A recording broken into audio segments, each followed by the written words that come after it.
만성 두통 참기만 하면 될까요?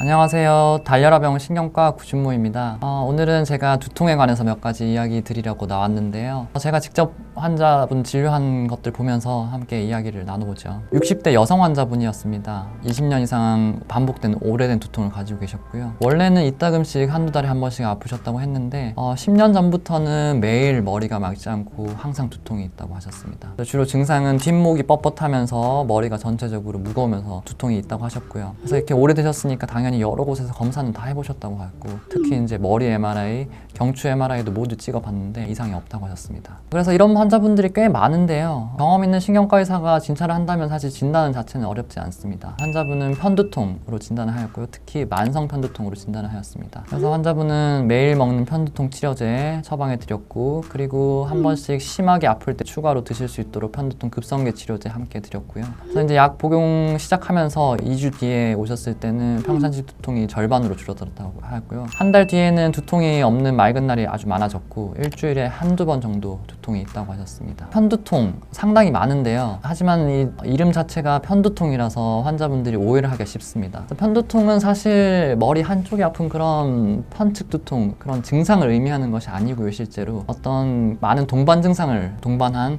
그런 질환 이름입니다. 그래서 편두통은 머리 부위 상관없이 발생할 수 있고요. 한쪽, 양측 뭐 다 발생할 수가 있고, 그래서 우리가 두통 당연히 생기고 어지럼증이 동반되는 경우도 흔하고요. 그 다음에 뒷목이 뻣뻣한 환자분들 상당히 많고요. 그 다음에 구역, 구토, 심한 경우에는 막 토하시는 분도 많습니다. 그래서 이렇게 여러 증상들이 동반돼서 나타나다 보니까 환자분들이 두통에 치중하기보다는 다른 것이 문제가 있어서 이런 증상이 있는 게 아닌가 하고 다른 병원을 찾는 경우도 상당히 많습니다. 그래서 어느 대학병원 연구에 따르면 최초 발병 후에 편두통 진단까지 걸리는 시간이 평균 10년이 걸릴 정도로 환자분들이 여러 군데를 돌아다니는 그런 경향이 있는데요. 편두통의 원인은 사실 유전적으로 또 체질적으로 뇌세포가 예민해서 좀 더 쉽게 남들보다 과흥분하면서 생기는 질환입니다. 그래서 이렇게 유전적으로 체질적으로 원인이 있다 보니 완치 개념보다는 관리가 필요한 질환이고요. 그래서 적절한 약물요법 그리고 예방요법을 통해서 관리를 하면 잘 지내실 수가 있습니다. 하지만 제대로 관리를 하지 못하면 앞에 환자분처럼